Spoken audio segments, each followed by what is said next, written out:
Hi எல்லோரும் எப்படி இருக்கீங்க? காலையில் இட்லி தோசைக்கு பதிலாக ஒரு ஹெல்த்தியான ரெசிபி வேணும்னா கண்டிப்பாக இந்த வெஜிடபிள் பணியாரத்தையும் கேரட் சட்னியும் ட்ரை பண்ணி பாருங்கள்.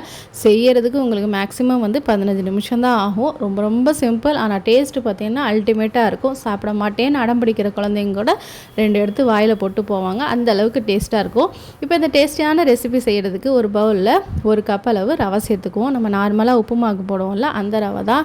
இப்போ அதே கப்பில் 3/4 கப் அளவு தயிர் எடுத்துக்குவோம். இப்போ அதே கப்பில் 3/4 கப் அளவு தண்ணி எடுத்துக்கலாம். இப்போ இதோட 1 டீஸ்பூன் அளவுக்கு உப்பு சேர்த்துக்குவோம். இப்போ இது எல்லாத்தையும் நல்லா ஒன்றா மிக்ஸ் பண்ணிக்கலாம். எந்த கட்டியும் இல்லாத அளவுக்கு நல்லா மிக்ஸ் பண்ணிக்கோங்க. மாவு இந்த அளவுக்கு திக்காக இருக்கணும். இப்போ இதை அப்படியே ஒரு 10 நிமிஷம் ஊற வச்சிடலாம்.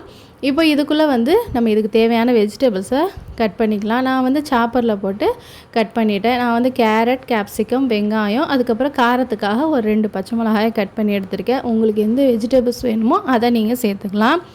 இப்போ அடுப்பில் ஒரு பேனை வச்சுட்டு 1 டீஸ்பூன் அளவுக்கு எண்ணெய் ஊற்றிட்டு 1/4 டீஸ்பூன் அளவு கடுகு நல்லா வெடித்ததுக்கப்புறமா 1/4 டீஸ்பூன் அளவுக்கு உளுந்து பருப்பு எடுத்துகிட்டு அது நல்லா செவக்க வறுத்ததுக்கப்புறமா ஒரு 2-3 கருவேப்பிலை இதில் போட்டு நல்லா வெடிக்க விட்டுக்கோங்க.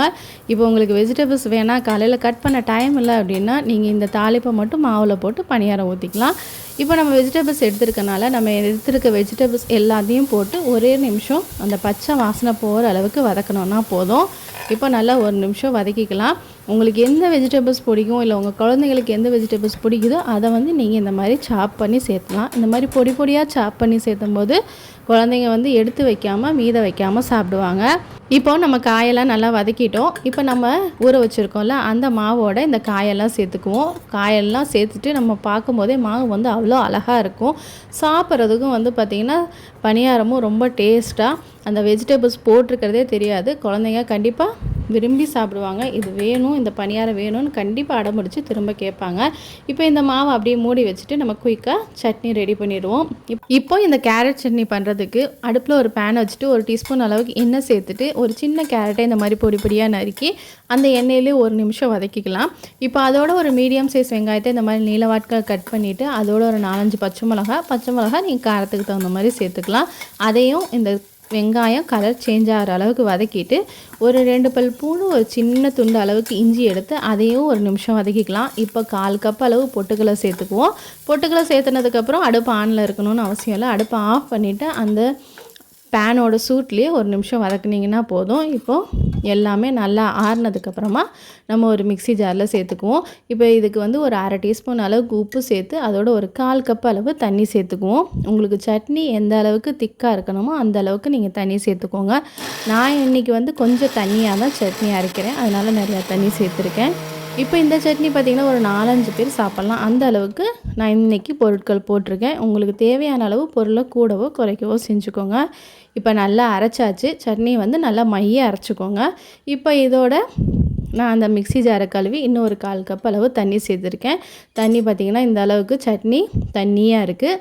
இப்போ இந்த சட்னியை நம்ம தாளிச்சிடுவோம். ஒரு அடுப்பில் கடாய் வச்சுட்டு 1 டீஸ்பூன் அளவுக்கு எண்ணெய் சேர்த்துட்டு கடுகு, உளுந்து, அதுக்கப்புறம் 2 காஞ்ச மிளகா, கொஞ்சோண்டு கருவேப்பிலை சேர்த்துக்குவோம். அவ்வளோதான், நம்ம சட்னியை தாளிச்சாச்சு.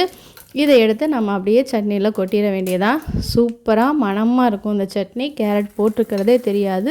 செம டேஸ்டியாக இருக்கும். இது பணியாரத்தோட அல்டிமேட்டாக இருக்கும். சூப்பரான கேரட் சட்னி ரெடி ஆயிடுச்சு. அடுத்து நம்ம பணியாரம் ஊற்ற வேண்டியதுதான். இப்போ பணியாரம் சாஃப்டாக வர்றதுக்காக கொஞ்சம் 1/4 டீஸ்பூன் அளவுக்கு சோடா மாவு சேர்த்துட்டு அதோட கொஞ்சம் தண்ணியில் நல்லா கரைச்சிட்டு அதுக்கப்புறம் எல்லாமே ஈவனாக ஆகிற அளவுக்கு எல்லாத்தையும் நல்லா ஒன்றா மிக்ஸ் பண்ணிக்கோங்க. இப்போ மாவு நல்லா இந்த திக்னஸில் இருக்கணும், ரொம்ப தண்ணியாக இருந்துடக்கூடாது. அதுக்கப்புறம் பணியாரம் வராது, கொல கொலன்னு இருக்கும். அதனால் நல்லா மாவு இந்த மாதிரி திக்காகிற அளவுக்கு எடுத்துக்கோங்க.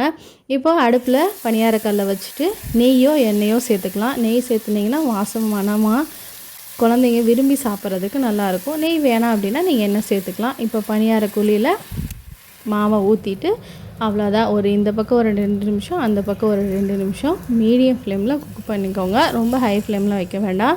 மீடியம் ஃப்ளேமில் குக் பண்ணிங்கன்னா ரொம்ப சீக்கிரமாக வெந்துடும். இது வேகிறதுக்கு ரொம்ப டைம்லாம் எடுத்துக்காது. 2 பக்கமும் நல்லா திருப்பி போட்டு சூப்பராக குக் பண்ணி எடுத்துட வேண்டியதான். பாருங்கள், எவ்வளோ பார்க்கவே நல்லா ப்ரௌன் கலராக சூப்பராக இருக்குது.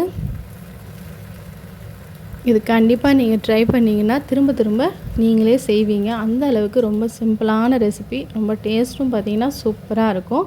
அவ்வளோதான் நம்மளுக்கு பணியாரம் அருமையாக ரெடி ஆயிடுச்சு. இது எல்லாத்தையும் எடுத்து நம்ம பிளேட்டிங் பண்ண வேண்டியது தான். அவ்வளோதான் நம்மளோட சூப்பரான வெஜிடபிள் பணியாரமும் கேரட் சட்னியும் ரெடி ஆயிடுச்சு. பார்க்கவும் சூப்பராக இருக்கும், டேஸ்ட்டும் அல்டிமேட்டாக இருக்கும். சட்னியை கண்டிப்பாக நீங்கள் கேரட் சட்னினே சொல்ல முடியாது, அந்த அளவுக்கு டேஸ்டியாக இருக்கும். கண்டிப்பாக இதை நீங்கள் ட்ரை பண்ணி பாருங்கள். ட்ரை பண்ணி பார்த்துட்டு உங்களோட ஃபீட்பேக்கை கமெண்ட் செக்ஷனில் சொல்லுங்கள். இன்னொரு இன்ட்ரெஸ்டிங்கான வீடியோவில் சந்திக்கிறேன். அதுவரை டேக் கேர், பை.